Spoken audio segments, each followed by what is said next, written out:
그동안 편안하셨습니까? 오늘 대구에서 강의를 하는 날인데 코로나 때문에 지난번부터 대구에서 강의를 하지 못하고 서울에서 이렇게 중계를 통해서 강의를 하게 됐습니다. 오늘이 이제 마지막 종강날이죠. 빨리 이제 코로나가 좀 진정이 돼야 대구에 계시는 여러 불자님들하고 직접 만나서 대면 강의도 하고 또 여러 가지 좋은 법담도 나누고 이런 기회를 가져야 되는데 지금 코로나 때문에 우리 사회가 전체적으로 사회적으로 거리를 두고 여러 가지 조심을 해야 될 처지라서 그렇지 못한 것이 좀 안타깝습니다. 아무튼 이제 저희들이 이번에 모두 좀 조심해가지고 이런 고비를 잘 넘겨서 국가적인 재난이 되지 않고 무탈하게 잘 극복했으면 좋겠습니다.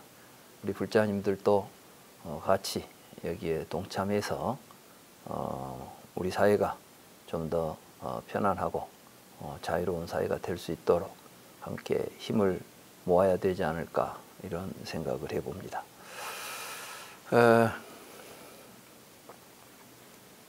우리는 지난 시간에 대인연경을 공부했습니다. 이 대인연경이라고 부처님께서 말씀하신 이 대인연은 연기법을 이야기합니다. 그러니까 부처님께서는 이 연기의 도리를 깨닫고 부처가 되신 것이죠. 그래서 불교가 뭐냐? 불교 핵심이 뭐냐? 이렇게 물으면 우리는 연기법이다 이렇게 말할 수가 있습니다.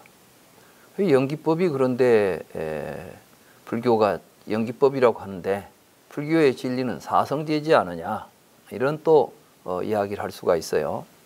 그런데 사실은 사성제와 연기법은 같은 내용입니다. 그래서 먼저 우리는 사성제와 연기법이 어떠한 의미를 가지고 같은 내용을 이제 표현하고 있는지 이런 내용을 좀 정확하게 이해하고 그리고 도대체 연기가 뭐냐 이런 이제 그 연기에 대한 바른 이해를 오늘 우리 부처님의 가르침을 통해서 그런 이해를 우리가 도모하는 이런 시간이 되겠습니다. 지난 시간에도 말씀드렸지만 부처님께서는 우리 인류가 이렇게 여러 가지 괴로움 속에 그걸 이제 불교에서는 생사의 괴로움이라고 말하죠. 생사윤전, 끊임없이 태어나서 죽는 이러한 고통을 겪고 있다. 이러한 괴로움으로부터 벗어나려면 어떻게 하는가? 왜 이러한 괴로움이 일어나고 있는지 어떤 구조 속에서 우리들에게 이러한 생사의 세계가 벌어지고 있는지 이걸 분명하게 알아야 된다는 것입니다. 그래서 우리는 지난 시간에 부처님께서 깨달으신 연기는 두 가지 측면에서 사실은 설해진 것이다.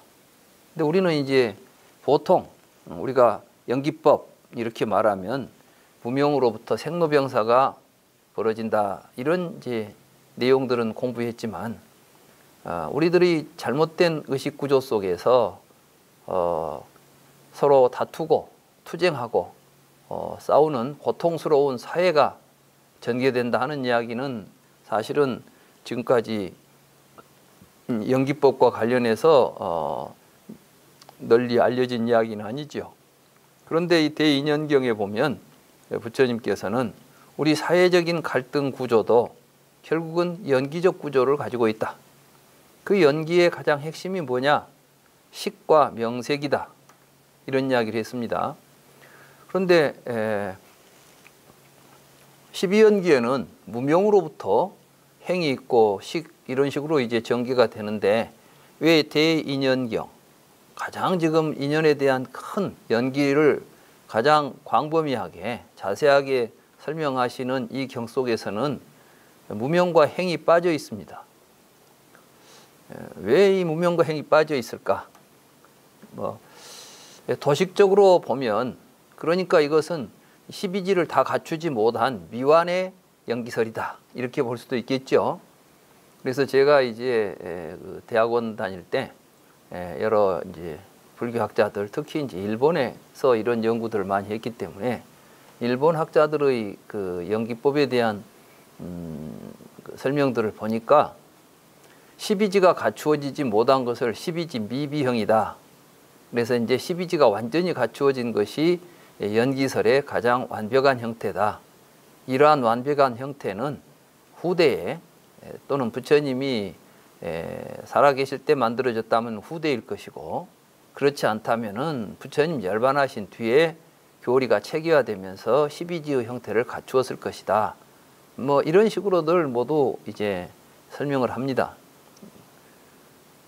경전상에 보면 9지도 나오고 10지도 나오고 12지도 나오고 그보다 더 적은 뭐 6촉에서부터 연기도 나오고 가래로부터 연기설도 나오고 다양한 연기설이 나오다 보니까 부처님께서는 어떤 체계를 가지고 연기설을 말씀하신 게 아니라 그때그때 형편에 따라서 연기를 말씀하셨고 이걸 체계화시킨 건 후대의 일이다. 뭐 이 정도로 이야기를 합니다. 물론 경전에 나오는 이 법수 뭐 이것이 9진지, 8진지, 10진지 이런 것만 가지고 보면 그런 논의도 할 수가 있을 것입니다. 그러나 거기에는 그 연기의 각 지분들이 무엇을 의미하는지 그에 대한 구체적인 내용들은 별로 다루지 않습니다. 그저 이것이 10지냐 9지냐 이런 숫자만 세고 있지.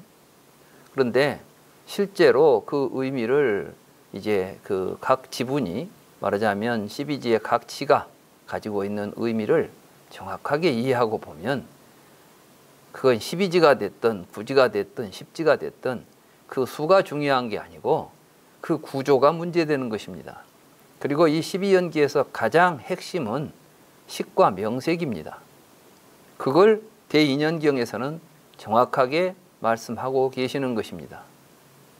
그래서 이제 이러한 이 대인연경에 나오는 12연기와 사성제의 관계, 12연기의 핵심적인 구조 이런 것들을 먼저 종합적으로 제가 설명을 해드리고 그리고 오늘 이제 7식주 2처, 뭐 8해탈 이런 부분들이 나오는데 7식주 2처와 8해탈을 정확하게 이해하기 위해서도 연기에 대한 체계적이고 구체적인 이해가 필요합니다.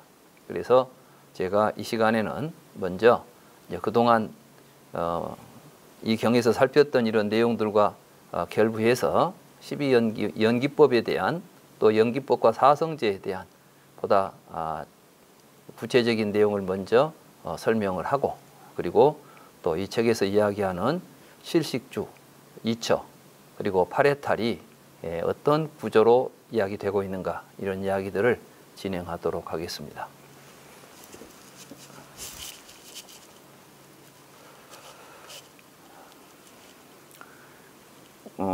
우리가 보통 연기법이라고 할 때 우리는 연기법을 매우 단순하게 생각합니다. 그래서 무명이 있으면 행식, 명색, 유깁, 촉수, 예취, 유생, 노사가 있다. 뭐 이런 걸 이제 연기법이라 한다. 이것이 있는 곳에 이것이 있고 이것이 없는 곳에는 저것도 없다. 뭐 차유고 피유, 차기고 피기 이런 어떤 도식적이고 형식적인 이해를 이제 하고 있지만 12지 연기가 구체적으로 뭘 하기 위해서 또 어떤 과정에서 부처님이 이걸 깨달았는지 이게 우리 불교 수행과는 또 어떤 의미가 관계가 있는지 이런 구체적인 이야기들은 글쎄 제가 볼 때는 그런 이야기들을 구체적으로 자세하게 이야기하고 있는 분들은 별로 없는 것 같습니다. 그래서 오늘 그런 것들을 좀 살펴보겠습니다. 부처님께서는 연기를 말씀하실 때 반드시 역관과 순관을 말씀하십니다. 역관과 순관이라는 것은 무엇이냐 하면 노사는 왜 있을까? 이렇게 해가지고 뒤로 노사는 생이 있으니까 있다. 생은 유가 있으니까 있다. 이렇게 뒤에서부터 사유를 해가는 관찰법, 이것을 보고 역관이라고 그럽니다. 역관을 하고 나서는 반드시 순관을 하게 되어 있습니다. 아, 무명이 있으니까 행이 있구나. 행이 있으니까 식이 있구나. 이렇게 이제 살펴가는 것을 순관이라고 말합니다. 그런데 이렇게 해서 끝이는 것이 아니라 다시 이제는 무엇이 없으면 노사는 무엇이 없으면 노사가 없을까? 이렇게 이제 아까는 무엇이 있으면 노사가 있을까? 이런 사유를 했다면 이제는 무엇이 없어야 노사가 없을까? 이런 식으로 이제 사유를 다시 또 없는 사유, 없는 조건을 추구하는 사유를 전개하죠. 이런 걸 보고 우리는 이제 환멸문이라고 그럽니다. 그러니까 연기는 유전문과 환멸문이라는 구조를 가지고 역관과 순관으로 설해지고 있습니다. 그래서 연기를 보면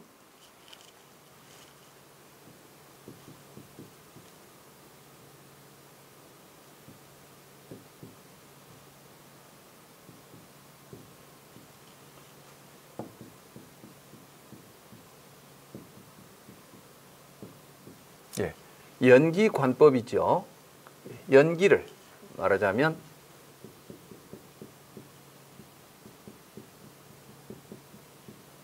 이걸 이제 통찰한단 말이죠. 연기를 통찰하는 법이죠.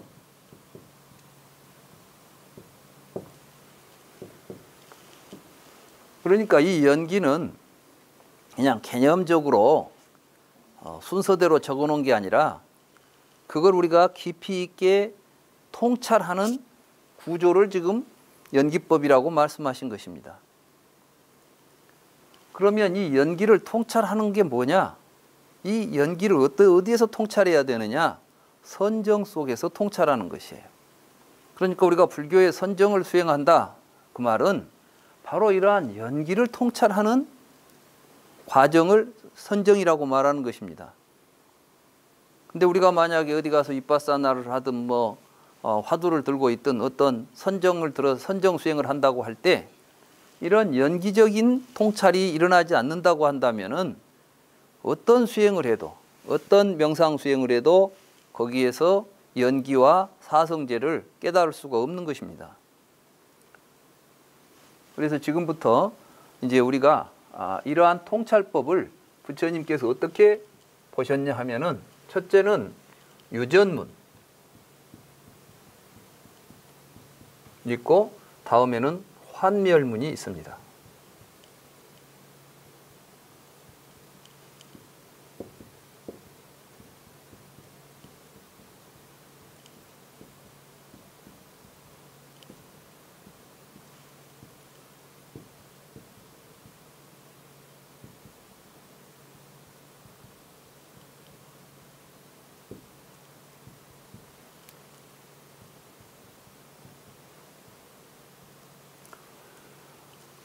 유전문이라는 말은 우리들이 생사의 세계로 흘러서 생사의 세계에 흘러다니는, 말하자면 생사의 세계를 벗어나지 못하고 그 안에서 맴돌고 있는 삶의 구조를 유전문이라고 하고, 환멸문이라는 것은 이러한 생사를 벗어나서 우리가 본래 우리의 삶의 원래의 자리, 불교에서는 이렇게 우리가 본래 살고 있는 삶의 그 근본 자리를 열반이라고 부르고, 그 열반을 생사가 멸했다 그래서 멸이라고 부릅니다. 그래서 이러한 열반으로 우리가 다시 돌아가는 것이에요. 불교 수행은 뭐냐 하면 우리의 삶의 근본 모습으로 돌아가자는 것입니다. 우리는 본래 어떤 구조로 살고 있는지를 알아야 그 삶을 회복해낼 거 아닙니까? 근데 우리는 뭔가 그걸 모르기 때문에 허망한 삶의 세계를 만들어 놓고 그 속에 빠져 있다는 것입니다. 그걸 생사라고 부릅니다. 그래서 이러한 유전문의 형식을 이제 구체적으로 부처님께서 말씀하실 때 이걸 12연기로 이야기하면 무명, 행, 식, 명색, 유깁, 촉, 수, 애, 취, 유, 생, 노사. 이렇게 부처님께서 이제 12개의 개념을 가지고 이걸 설명했을 때 이것을 보고 12지연기라고 부릅니다.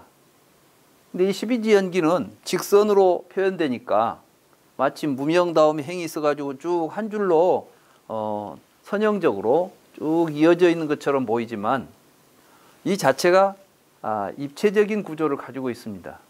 우선 제가 입체적인 구조는 다음에 말씀드리기로 하고, 근데 이것을 관찰할 때 두 가지로 관찰한다 그랬죠.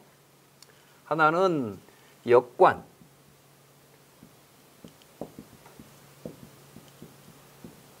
하나는 순관.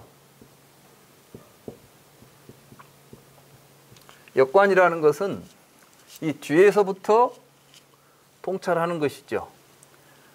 노사는 왜 있을까? 생이 있으니까 노사가 있다. 그렇다면 생은 무엇 때문에 있을까? 유 때문에 있다. 이렇게 뒤로 쭉 가다 보면 무명에 이르게 되죠. 아, 무명 때문에 있었구나. 그러면 이제 다시 1차적으로 관찰했다면 확인을 해야 되겠죠. 정말 무명이 없으면 행이 없을까? 무명이 없으면 행이 없나? 무명이 없으니까, 무명이 있으니까 행이 있구나. 이렇게 이제 말하자면 정말 무명이 있으면 행이 있는 것일까? 유전문에 대한 이제 역관을 했으면 유전문에 대한 순관을 하는 것이죠. 그러면 무명이 있으니까 행이 있고, 이렇게 해서 생로병사하는 이러한 사람들이 이제 모여서 이게 계속해서 쌓이고 있구나. 이걸 알게 되는 게 순관이에요. 그래서 이 역관은 뭐냐 하면 우리가 왜 노사의 원인을 찾아갔죠? 그냥 궁금해서 왜 우리가 늙어 죽지? 불교는 지금 뭐가 궁금해서 공부를 합니까? 그게 우리 삶에 있어서 문제가 되니까 공부를 합니까? 문제가 되죠. 뭐가? 늙어 죽는 게 항상 나에게 문제가 돼 있어요. 사실 우리 인간들의 삶에 모든 문제를 한마디로 말하면은 생노사예요. 생사 문제라. 우리가 보통 불교에서 이제 뭐 공부할 때 생사 문제를 해결하자 이렇게 말하지 않습니까? 이 말이 좀 오해돼 가지고 생사 문제를 해결하자 그러니까 낫지도 않고 죽지도 않은 문제를 해결하자는 거예요. 우리는 이미 태어났는데 어떻게 태어나는 문제를 해결하겠습니까? 이미 태어나 버린 걸. 뭐 태어난 걸 물릴 수 없잖아요. 그죠? 이제는 죽는 문제를 부처님께서는 해탈하셔가지고 성불 하신 다음에 안 돌아가셨습니까? 열반하셨잖아요. 지금 우리가 해결하고자 하는 문제는 이 육신을 가지고 세상에 태어나서 죽는 생사 문제가 아니라 태어나서 죽어가는 삶 속에 일어나는 고통의 문제를 이야기하는 겁니다. 이 세상의 모든 문제는 한마디로 말하면 죽기 때문에 생기는 문제죠. 우리가 안 죽는다면 무슨 걱정을 하겠습니까?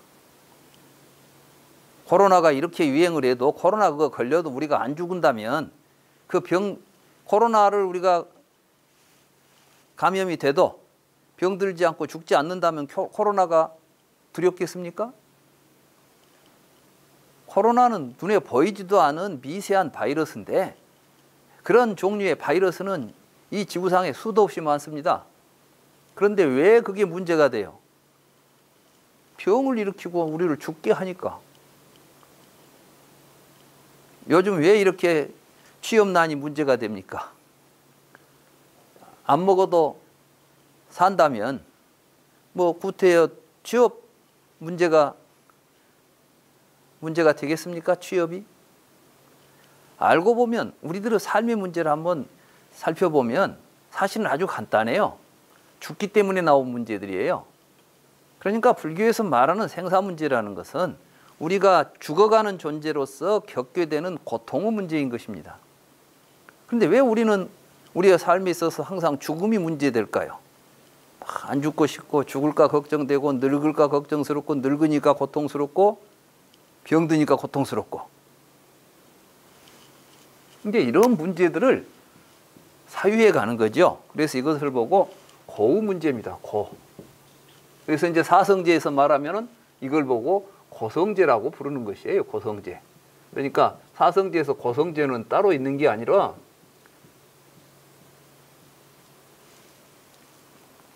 그러면 이 고성제는 노사를 통해서 우리가 노사는 왜 있는가? 생이 있구나. 아, 생은 무엇 때문인가? 유 때문에 있구나.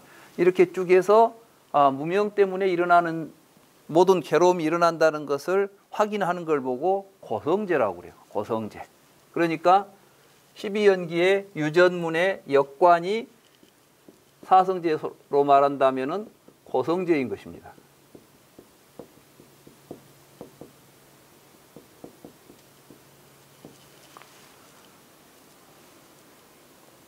이제 순관은 뭐냐면 무명이 있으면 정말 행이 있고 식명생 유깁 촉수 유책 노사를 일어나 가지고 이런 것들이 우리의 삶 속에 우리의 괴로움들이 쌓이고 있는 것인가? 계속 나타나고 있는 것인가? 이 집이라는 것은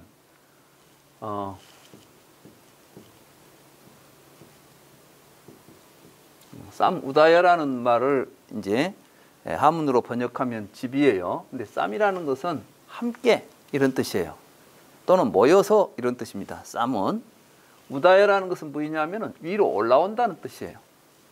그래서 한문으로는 집이라고도 번역하지만은 집, 요걸 이제 앞에 쌍을 집이라고 하면 우다야를 기라고 해가지고 집기. 모여서 나타나는 것이에요. 부처님께서는 항상 무명을년에 생이 있고 생로병사 우비곤에 순대고치 집이라는 말을 씁니다.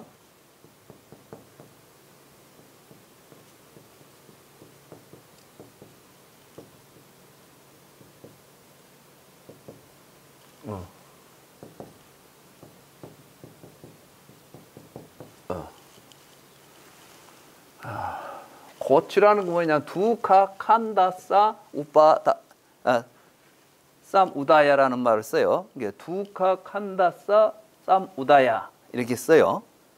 그러면 두카라는 것은 이제 괴로움이죠. 괴로움. 두카 덩어리. 이 고온이 뭐냐? 이게 바로 오온이에요. 오온. 한문으로 번역할 때 두카 칸다라고 하는데 이 취라고 번역한 칸다가 오온에서 말하면은 이 오온도 이것을 반짝한다라고 그러죠. 이 칸다예요. 칸다. 같은 말이야. 그러니까 결국 12연기는 무슨 이야기를 하냐면은 오온이라고 하는 괴로움 덩어리가 어떻게 형성돼 가지고 나타나는가를 지금 설명한 이야기예요. 그러니까 12연기설하고 오온설은 뗄래야 뗄 수 없는 이야기죠. 제가 항상 말씀드렸지만 오온이라는 것은 우리가 나라고 생각하는 망상덩어리들입니다. 우리는 내가 있다는 생각, 여기 있죠? 있다는 생각. 내가 있다고 생각하니까 이 내가 태어나서 늙고 병들어 죽는 거예요. 우리는 지난 시간에 있다고 하는 것이 마치 우유와 요구르트 사이의 우유처럼 우리가 갈망을 가지고 우리가 어떤 욕망을 가지고 취하게 됨으로써 존재하게 되는 것이라는 것을 살펴보았죠. 우리의 자아도 이렇게 취해진 것들입니다. 이 취해진 종류가 5가지입니다. 색, 수상, 행식, 오치온. 이것들이 나타나고 있다는 사실을 보게 되는 것이죠. 순관을 통해서. 이걸 보고 집성제다.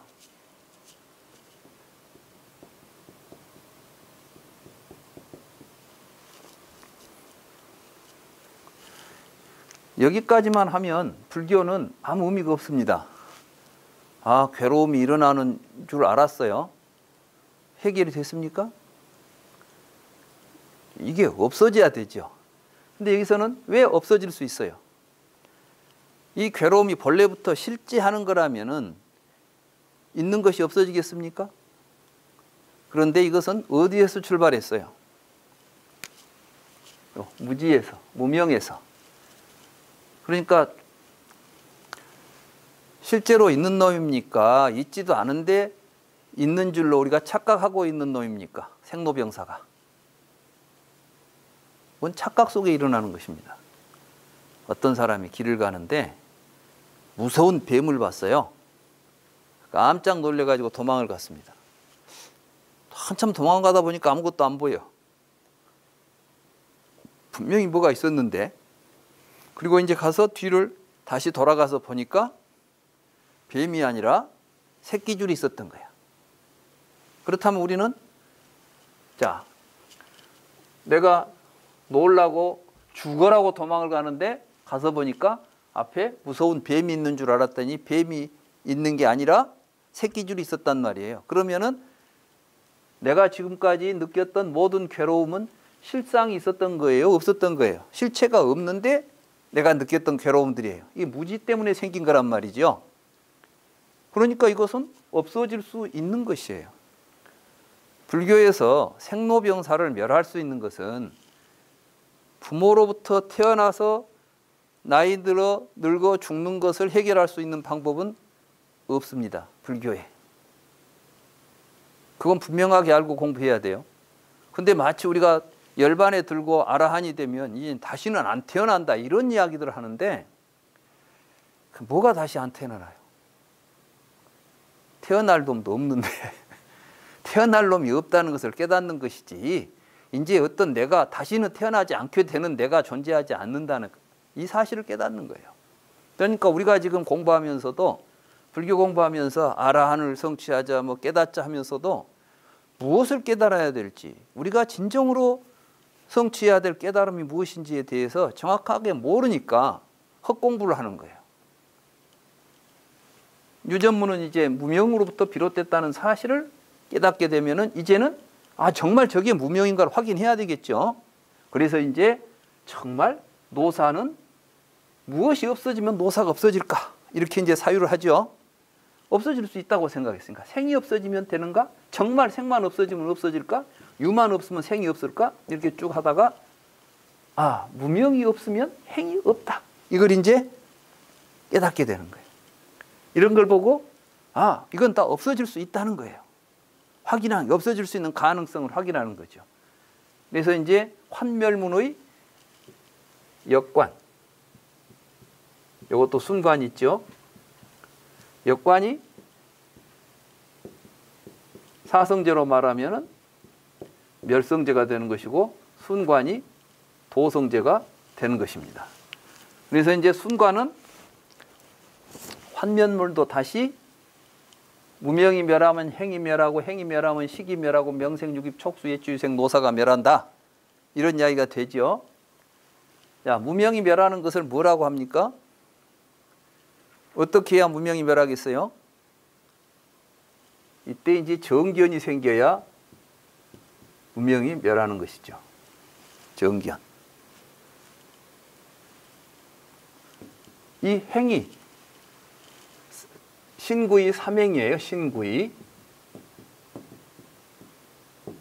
이걸 이제 신행, 구행, 의행. 그래서 이걸 보고 삼행이라 하고 이걸 또 삼업이라고도 부르죠. 우리가 신구이 삼업.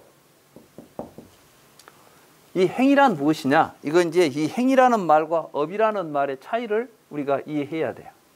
우선 이 행에 신구이 삼행이 있는데 정견을 가지면 삼행이 어떻게 변하느냐? 정사, 정어, 정업이 되는 거예요. 어떤 사람들은 불교에서 업을 지으니까 생사를 하니까 생사에서 벗어나려면 업을 지어서는 안 된다. 이런 이야기를 합니다. 그건 굉장히 잘못된 생각입니다. 행을 일으켜서는 안 되겠죠. 삼행을 멸하되 뭘 해야 돼요? 이 대신에 바르게 생각하고 말하고 행동해야 돼요. 그러니까 정업을 지어라 이 말씀이야. 불교에서 열반하는 길은 업을 짓지 않는 것이 아니라 행을 멸하고 정업을 짓는 거예요. 팔정도를 행하는 것이라고. 이걸 우리가 정확하게 알아야 불교 수행이 되는 건데 업을 안 지을 생각을 하니까 이제 굉장히 소극적이 돼요. 아무것도 안 해. 이게 무슨 불교입니까? 이렇게 하면 행이 멸하는 거예요. 자, 정견을 가지면 무명이 멸하고 정사유, 정어, 정업을 하면은 행이 멸해요. 이렇게 사는 걸 보고 정명이라고 그럽니다. 정명. 정명이 있으면 정명과 반대되는 건 뭐예요? 사명이에요. 사명. 이 명이라는 것은 생활이에요. 생활. 우리의 삶이 바른 삶을 살아야 돼. 근데 잘못된 삶을 살아요. 어떤 것이 잘못된 삶이냐? 식과 명색이 상호 의존하고 있는, 다시 말해서 명색에 의존해서 우리들의 의식이 분별을 일으키고 있는 삶이 사명이고, 정명은 이러한 분별을 끊고 반야, 지혜로서 연기를 통찰해서 우리의 삶의 진실을 통찰해서 보는 것을 정명이라고 그래요. 이렇게 바른 삶을 사는 거예요. 그래서 정명을 통해서 식과 명색에 의해서 벌어지고 있는 이러한 분별된 삶으로부터 벗어나는 걸 정명이라고 그래요. 이걸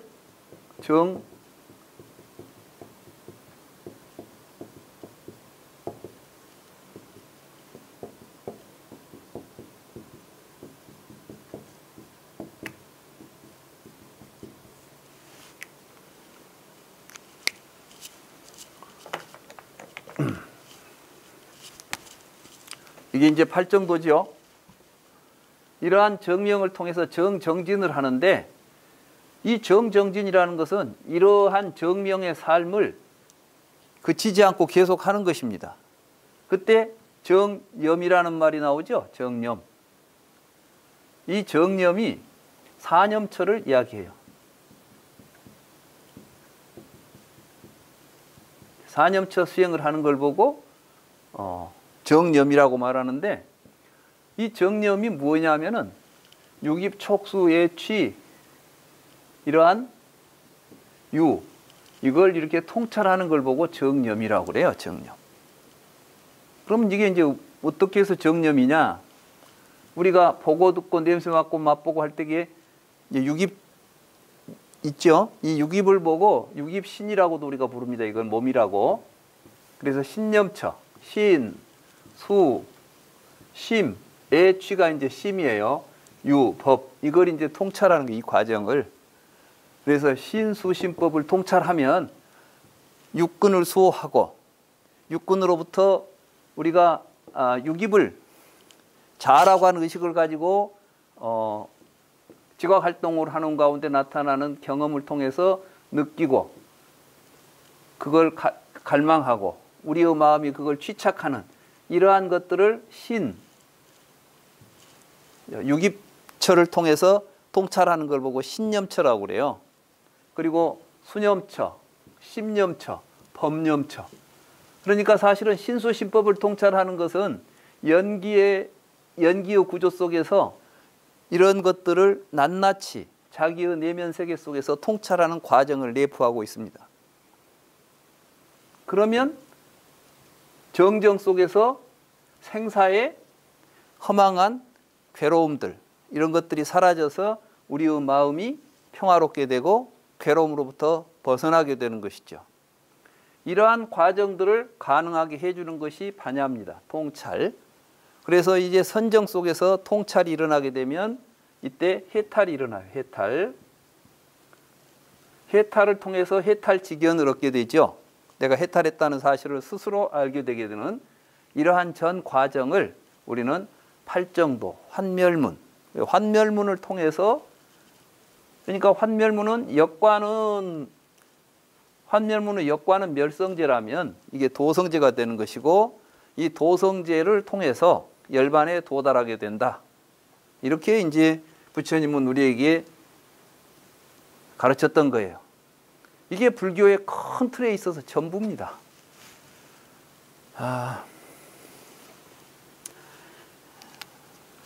그런데 대부분 이러한 전체적인 맥락 속에서 12연기와 사성제를 우리가 공부하지 않고 12연기는 12연기대로 따로 공부하고 사성제는 사성제로 따로 공부하고, 그러니까 환멸문의 12연기의 환멸문이 8정도라는 이야기는 아마 여러분들 어디서 들어본 적도 없을 거예요. 그렇죠? 사실은 그렇게 되어 있어요, 구조가. 이건 우리가 공부를 해보면 부처님께서 그래서 이러한 8정도를 수행하면 무명이 멸하고 노사가 멸한다 이렇게 말씀하셨잖아요.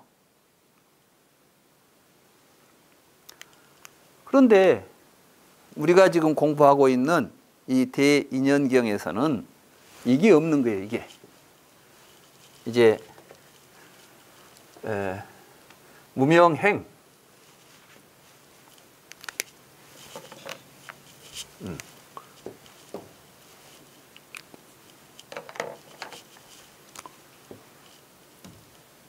무명과 행, 이 부분이 지금 빠져 있고 식과 명색이 상호 의존한다고 되어 있어요.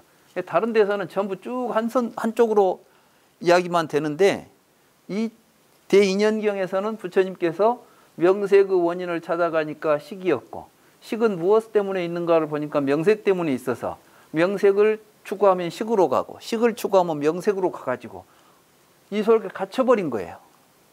이건 뭐냐면 우리 중생들의 삶이 이렇게 되어 있어요.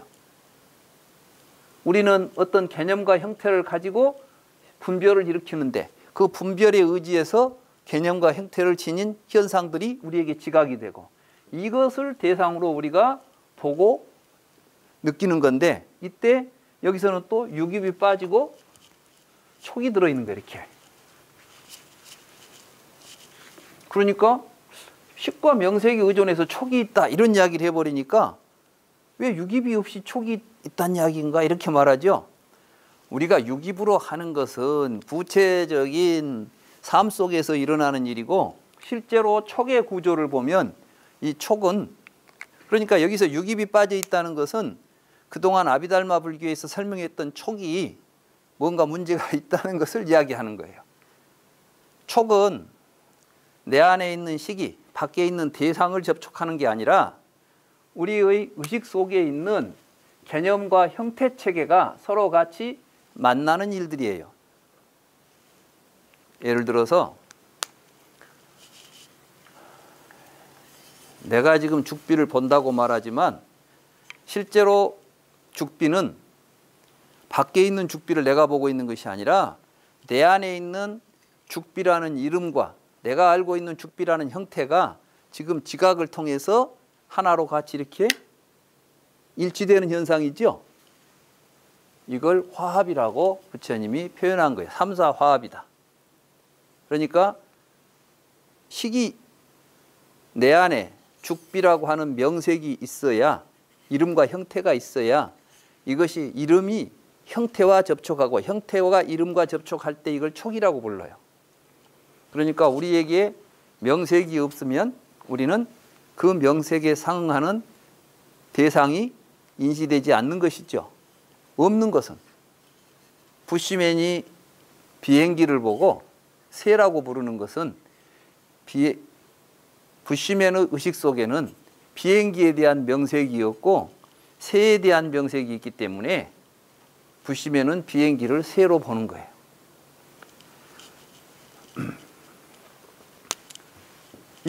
이것을 촉이라고 부른다는 것을 이 경에서는 지금 강조하는 겁니다. 근데 이러한 촉이 구체적으로 나타나는 계기는 무엇 때문이에요? 육입을 통해서 촉이 발생하죠.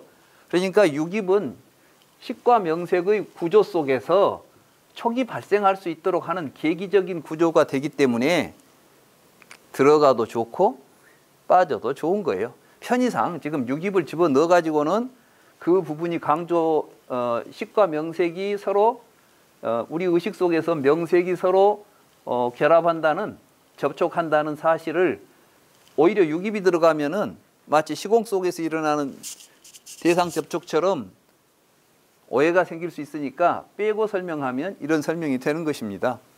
이 구조는 그 뒤에는 이제 똑같이 전개가 되죠. 그런데 갑자기 왜 무명과 또 행은 여기서는 빠져 있을까요? 사실 부처님은 여기까지 보시고 나서 이러한 사실을 몰랐다는 거예요. 몰랐다. 그러니까 무명이라는 것은 어떤 사물이나 실체가 아니라 이미 이 이야기 속에 이것을 모르기 때문에, 모르고 신구의 사명을 저질렀기 때문에 그 말이죠. 이걸 모르고 신구의 사명을 저질렀기 때문에 그로부터 식이 형성이 되는데, 식이 형성이 됐다는 것은 뭐예요? 명색이 생겼다는 것을 의미해요. 그래서 이제 부처님께서는 이런 이야기를 하기 위해서 식주 증장이라는 말을 써요.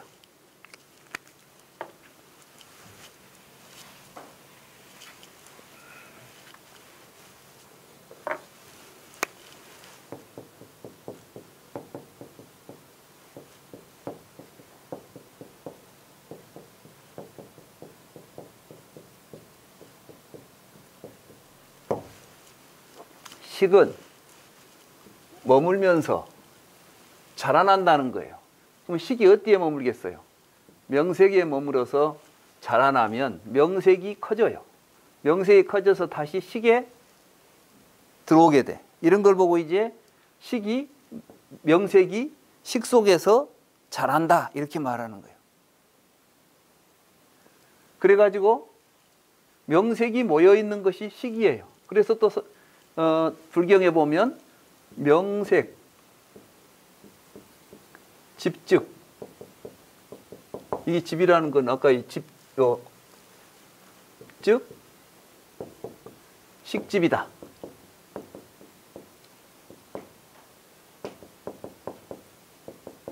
그러니까 우리 의식 속에는 뭐가 들어있느냐? 개념과 형태 체계가 우리 의식 안에 형성되어 있다 이런 이야기입니다. 근데 이게 아비달마 불교에서 명은 정신이고 색은 물질이다. 물질과 정신이 우리 의식 속에서 모태 속에 들어와 가지고 성장한다. 뭐 이런 식으로 식이 들어와서 정신과 물질로 성장한다. 이런 식으로 설명을 하는 거예요. 그것도 이 대인연경을 근거로 해가지고. 그러다 보니까 이게 윤회설로 탈바꿈을 해버린 거예요. 이게. 가장 기본적인 이 식과 명색에. 그래서 이 경에서는 우리의 식이 명색에 의존하는 한 이렇게 말하잖아요. 근데 어떻게 식 안에서 식이 자라갖고 명색이 됐는데 식이 명색에 의존한다는 말이 어떻게 나오겠습니까? 그런데 우리의 식은 항상 이러한 명색에 의존해서 세상을 분별하고 사는 한 그 말이에요. 우리에게는 반드시 이러한 촉이 일어나게 되고 이 촉을 통해서 느낌이 일어나고 가래가 일어나고 그걸 취해서 자기 존재를 만들어내고 그것 때문에 생로병사라는 허망한 괴로움들을 느끼면서 살아가는 고통스러운 삶이 계속해서 쌓이고 있다. 우리의 삶은 괴로움이 계속해서 쌓이고 있는 그러한 구조를 지닌다. 이런 이야기를 하는 것이에요.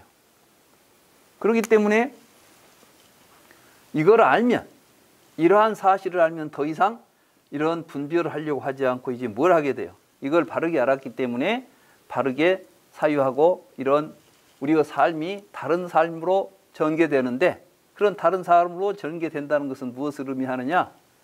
보고 듣고 하는 우리의 지각적인 삶, 육근을 수호하고. 그래서 이제 불교 수행에서 맨 먼저 육근을 수호하고 계율을 잘 지키고 육근을 수호하고 이런 건 이제 앞에 말하는 팔정도를 이야기하는 거예요. 계율을 잘 지키고 육근을 수호하고 해서 사념처를 수행해가지고 바른 삼매에 도달하면 초선, 2선, 3선, 4선의 과정을 거쳐서 멸진정에 이르게 되면은 해탈하게 된다. 이런 이야기를 하는 것입니다. 그러니까 그 모든 이야기가 이 연기설하고 연결되어 있어요. 그러니까 우리의 수행이라는 것이 이러한 연기와 사성제의 구조를 정확하게 이해하지 못하고서는 바른 수행의 길이 나타날 수가 없는 것입니다. 그러니까 부처님께서 그렇게 이러한 법문들을 수도 없이 강조하고 말씀하신 거 아니겠어요? 그런데 요즘 우리 주변에서 이제 수행하는 곳을 보면 이런 교리들은 별로 그렇게 중요시하지 않아요. 오히려 이제 뒤에 어떤 후대의 이제 조사들이 해놓은 수행법에 집착해가지고 뭐 이빠사나를 하는데 뭘 들여다보면 뭐가 보이고 삼매에 들어가서 뭘 봐야 되고, 불경 속에는 전혀 없는 이야기들이 수행처에서 강조되고 있습니다. 저는 그것을 굉장히 우려합니다. 바른 수행은 부처님의 바른 가르침을 통해서 실천되어야 할 것이다. 그렇지 않고서 우리가 부처님의 가르침에 따라서 바른 깨달음에 도달할 수는 결코 없다. 오늘 이제 이 대인연경 속에서 우리는 그것을 확인할 수가 있을 것입니다.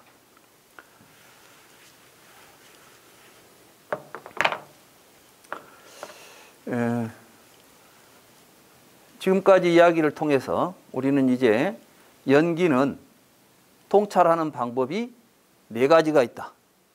첫째는 크게는 유전문을 통찰하는 방법과 환면문을 통찰하는 방법이 있는데, 유전문을 통찰하는 역관과 순관이 있고 환면문을 통찰하는 역관과 순관이 있는데, 그 역관과 순관이 그러한 관찰을 부처님은 고진멸도 사성제의 구조로 또 우리에게 말씀을 하셨다.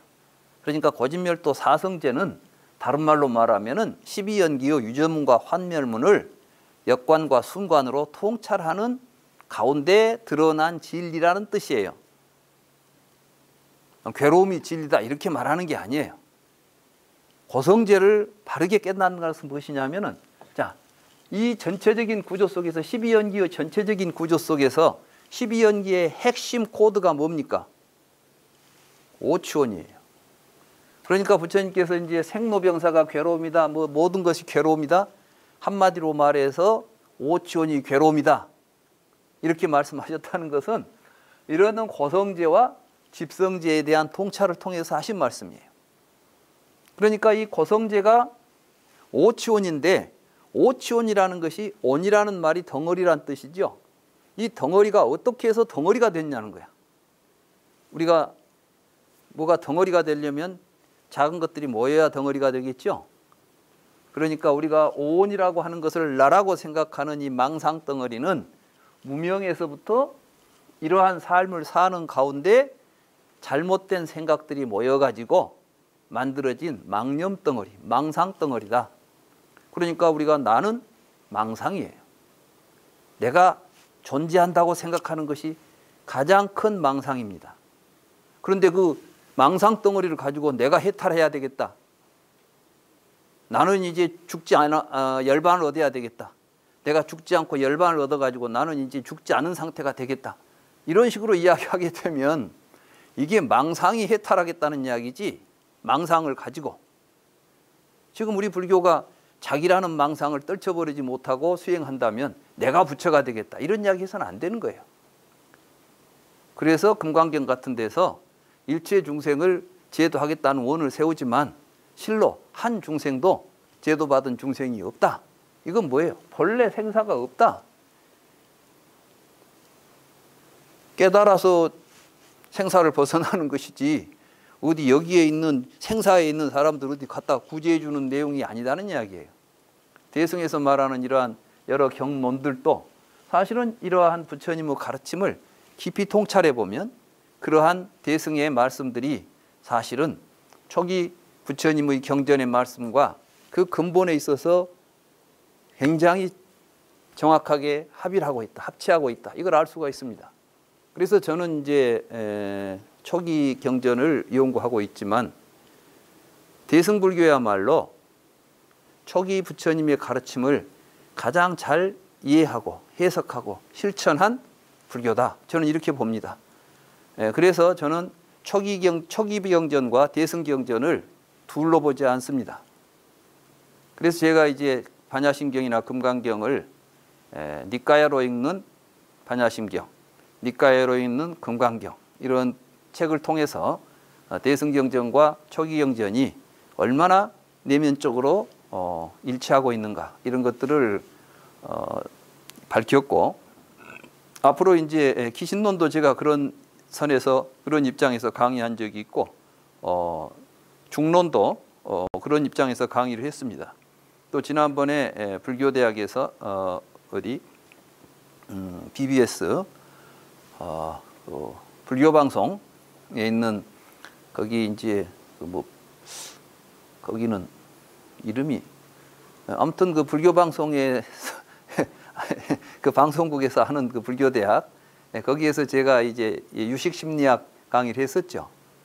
유식도 알고 보면 이러한 식과 명색의 이러한 구조 속에서 어떻게 생사가 벌어지는가 이런 이야기들을 담고 있는 거예요. 그러니까 12연기를 우리가 바르게 이해하면 대승의 모든 사상들이 화엄이나 법화경, 화엄경 이런 것까지도 다 초기 경전에 부처님의 말씀을 대승적으로 새롭게 해석한 것이지 본질적으로 부처님의 가르침을 위반하고 있는 것이 아닙니다. 벗어나 있는 것이 아니라는 말씀이죠.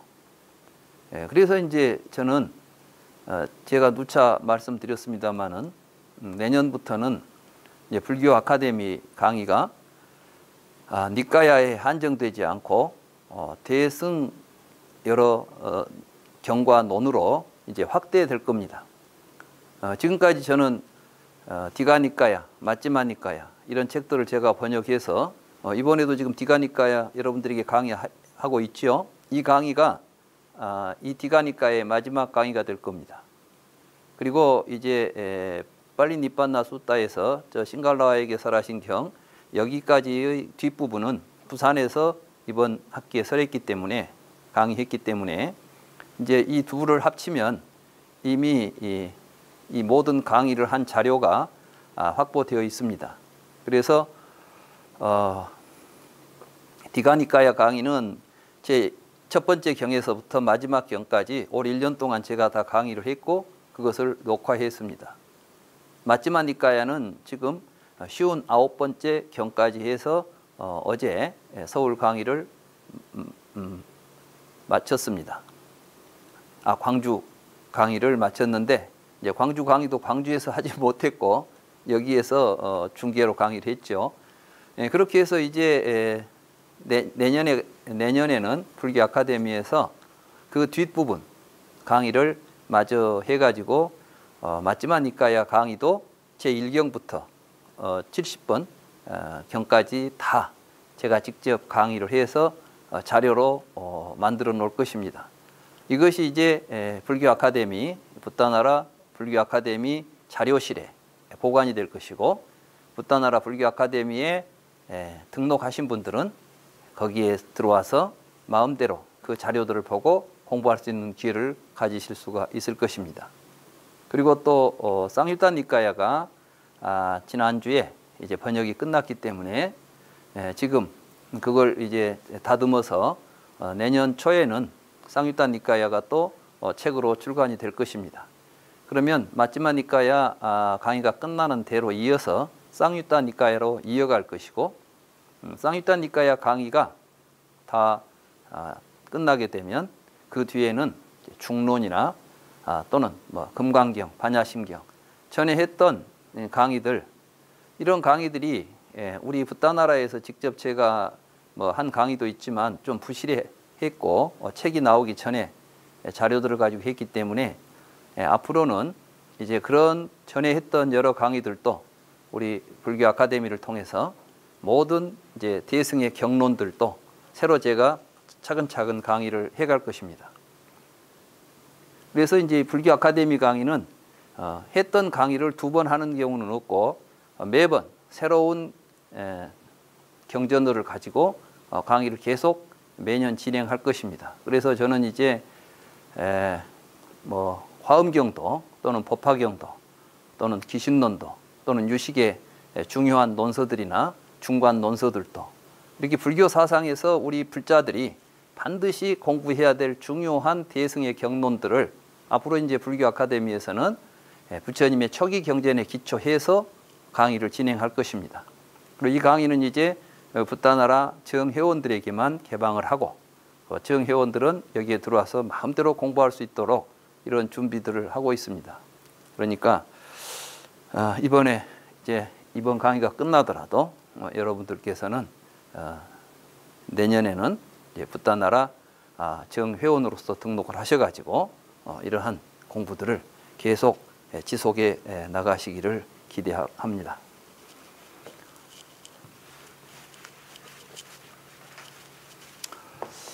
일단 우리는 이제 연기를 이렇게 역관과 순관, 유전과 환멸문이라는 구조 속에서 사성제와 연관해서 살펴보았습니다. 자, 여기에서 뭐가 중요하냐 하면은 이 행이라는 거에 무언가 하는 거예요. 행이.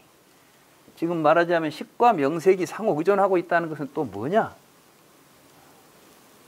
이 행에 대해서 이 행의 핵심이 뭐냐면 자아입니다.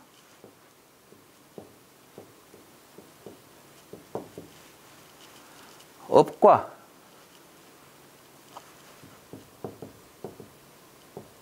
행의 차이가 있는데 업은 행도 업에 속하지요. 근데 저건 이제 유의의 업이에요. 유의의 업이라는 것은 뭐냐 하면은 나라는 것을 중심으로 해가지고 어떤 행동을 할 때 내가 있다고 생각하면서 하는 행동들이에요.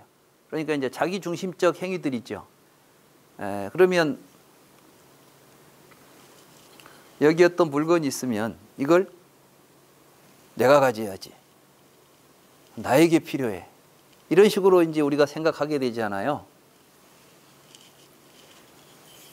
그래서 이제 행을 이야기할 때 내가 있다는 생각을 가지고 하는데 이때 나라는 것도 뭐예요? 식이 나라는 이름과 형색으로서 나를 지금 분별하고 있는 거예요. 그러면 내가 있게 되면은 나 아닌 다른 것도 상대적으로 명색을 가지고 드러나게 됩니다. 이런 구조를 보고 행이라고 그래요. 그러니까 이제 이 열반을 성취하게 되면은 나라고 하는 생각이 끊어져 버리고 분별이 끊어져서 살아가는데 그럼 어떻게 삽니까? 그냥 같이 살아요. 근데 항상 우리들의 삶 속에서 내가 중심이 되지 않지요. 나라는 것을 집착하고 살지 않지요. 이게 무아예요. 이게 무아라고 해서 내가 없어지는 게 아니고 업보는 있으나 업으로서의 삶을 사는 거이지 작자로서의 삶을 살지 않는다. 이게 공이에요. 이렇게 사는 걸 보고 공삼매라고 그래요. 모든 걸 그런 식으로 사는 걸 보고 공삼매, 무아, 공 이렇게 말하는 것입니다. 이러한 삶을 지금 우리에게 가르쳐주고 있는 게 연기법이에요. 그러니까 연기법을 통해서 이런 걸 깨닫도록 해야 되는 건데 이런 거 깨닫지 못하고 이 개념들, 여기에 나온 단어들만 가지고 이리저리 해석해가지고 이론을 만든다면 그것은 불교에 대한 바른 통찰도 아니고 공부가 아니다. 이렇게 말할 수가 있겠습니다. 그래서 이제 칠식주 이처 이야기는 아까 식이 머물면서 등장한다 그랬죠? 우리들에게 벌어지는 이 세계는 식이 머물기 때문에 벌어지는 것입니다. 그럼 식이 어디에 머무느냐? 식이 머물고 있는 세계가 있어요. 이 식이 머물고 있는 세계가 결국은 어떤 세계냐면 명색의 세계죠. 명색에 의존하니까. 그래서 이러한 세계들이 그냥 고정되어 있는 게 아니라 불교 수행을 하면 이게 변화가 온다는 거예요. 그래서 결국에 가서는 이런 것들이 다 멸하는 단계까지 우리가 수행을 해야 돼요. 그 구조를 이야기한 게 칠식주 이처고 칠식주 이처의 수행을 통해서 드러나는 세계가 초선정, 이선정, 삼선정, 사선정, 공처, 식처, 무소유처, 비상, 비비상처. 자, 요계에서 시작해가지고 칠식주 이처 하면 전부에서 몇 개죠? 9개가 나오죠? 그러면은 요계에서 시작해가지고 색계 사선, 무색계 사선 하면 몇 개가 돼요? 9개가 되죠? 욕계, 그 다음에 색계에 4개, 무색계에 4개 하면 3개의 구조가 9층으로 되어 있죠? 그 9층의 구조를 칠식주 이철하고 부르는 거예요. 그러니까 우리들은 식이 머무는 구조에 따라서 세계가 벌어진다는 이야기를 하는 겁니다. 우리의 의식은 현재 우리들이 가지고 있는 의식은 어디에 있죠? 욕계가 있죠. 그러니까 이 욕계에서 어떤 수행을 해야 우리 의식이 변화가 오느냐, 그래가지고 색계로 가느냐, 이렇게 되어 있어요. 근데 지금 우리 수행하면서 자기 의식은 변화하려 하지 않고 자기 의식을 가지고 삼매에만 들어다니려고 하는 거야. 의식이 변하지 않으면 어떤 삼매에 들어간다고 해도 세상이 변하겠습니까? 안 변하겠습니까? 안 변하겠죠? 그러니까 불교 공부는 자기 의식을 변화시키는 공부를 해야지 자기 의식을 가지고 어디 쫓아다니려고 하면 안 된다니까. 어디 가서 뭐 깊은 선정에 들어가면 뭐가 보일고 그거 봐봐야 지 의식으로 본 것만 보여. 선정이 아니라 뭘 해서 삼매 어디를 들어가도 의식이 변하지 않으면 지 의식 속에 있는 지 명색만 보인다 이 말씀이에요. 명색만. 제가 전에 어떤 스님 이야기를 했죠. 그 스님이 자기는 구차재정 수행을 하는데 뭐 초선정에 들어가면 뭐 어마어마하게 큰 천신들을 본대요. 저 양반이 진짜 초선정에 들어가서 색계 초선정에 들어가가지고 천신들을 봤다는 이야기라고 자기는 생각하는데 그 양반은 그 속에가 있는 큰 사람들은 몸이 있을 거라는 명색을 가지고 앉아 있으니까 그런 것이 보이면 얘가 초선정인가 보다 이렇게 보고 있는 것이지. 우리가 불경 속에서 초선정에 보면 초선정에 들어가면 그 속에 큰 천신들이 살고 있다는 이야기가 경전 속에 단 한 구절이라도 나옵니까? 초선정은 뭐라고 그랬어요? 이욕악 불선법 하면 이제 내가 지금까지 생각했던 모든 욕탐을 내가 끊어버리고 내 의식의 변화가 와버리면 그때 뭐가 생긴다고? 이생희락이다. 우리 의식에 즐거움이 느껴진다 이 말씀이에요. 즐거움이 느껴진다는 거예요. 그걸 색계 초선이라 한다. 이렇게 이제 부처님이 말씀하셨어요. 그러니까 삼계를 해탈하려고 한다면 삼계가 어디가 있는 줄 알아야 될 거 아니에요. 삼계가 내 몸 바깥에 있다고 생각한다면 그렇게는 우리가 삼계를 벗어나려면은 내 몸 밖에 있는 삼계를 벗어나려면 우리가 유일한 방법이 하나 있죠. 삼계를 벗어날 수 있는 로켓을 타는 수밖에 없어. 어떻게 여기에 우리가 앉아서 수행을 해가지고 삼계를 벗어날 길이 있겠어요?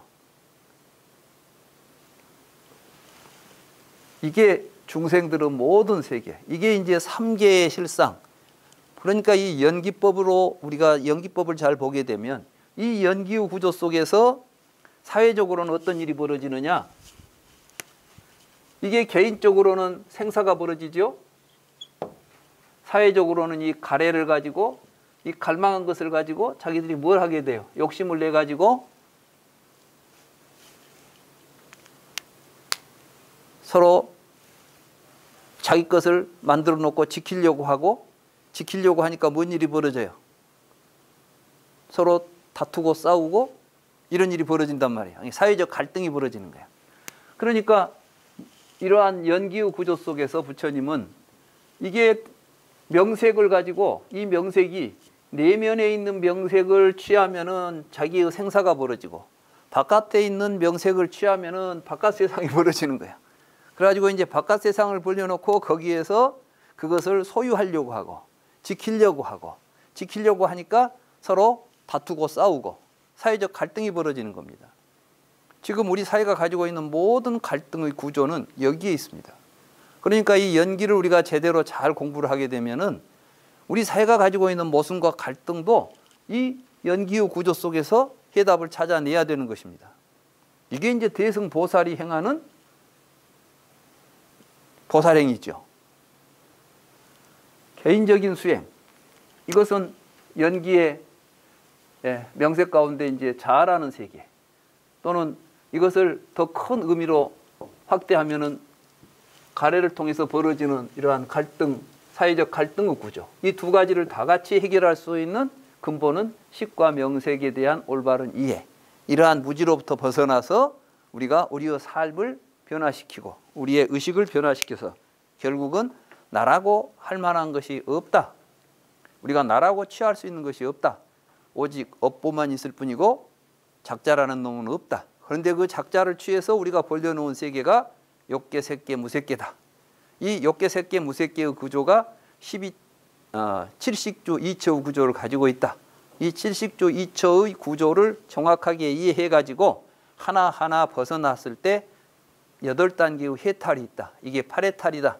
이 해탈을 우리가 완전하게 성취했을 때 열반 또는 아라한, 이렇게 이제 부경해탈, 이러한 표현을 쓰는 것이다. 이런 이야기가 되는 것이죠.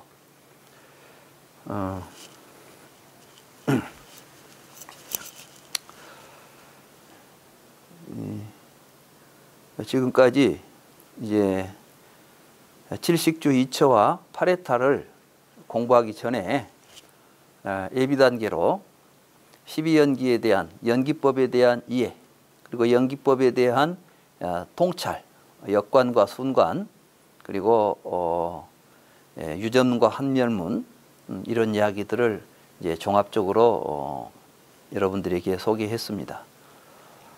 오늘 여러분들에게 이제 설명한 이 내용이 사실은 부처님이 말씀하신 모든 경전의 핵심, 교리의 핵심 구조입니다. 이제 앞으로 여러분들이 무슨 공부를 하시더라도 오늘 제가 정리해드린 이 내용을 가지고 불경을 읽어보십시오.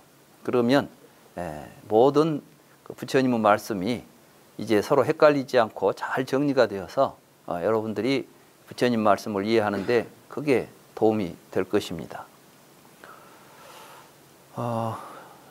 이제 본문으로 들어가서 7식주 2처 이야기를 이제 시작해야 되겠는데 시간이 좀 흘렀죠. 그래서 7식주 2처 이야기는 잠시 쉬었다가 하기로 하고 이번 첫 시간 강의는 여기에서 마치도록 하겠습니다. 잠시 휴식을 취한 뒤에 다시 공부를 하도록 하겠습니다.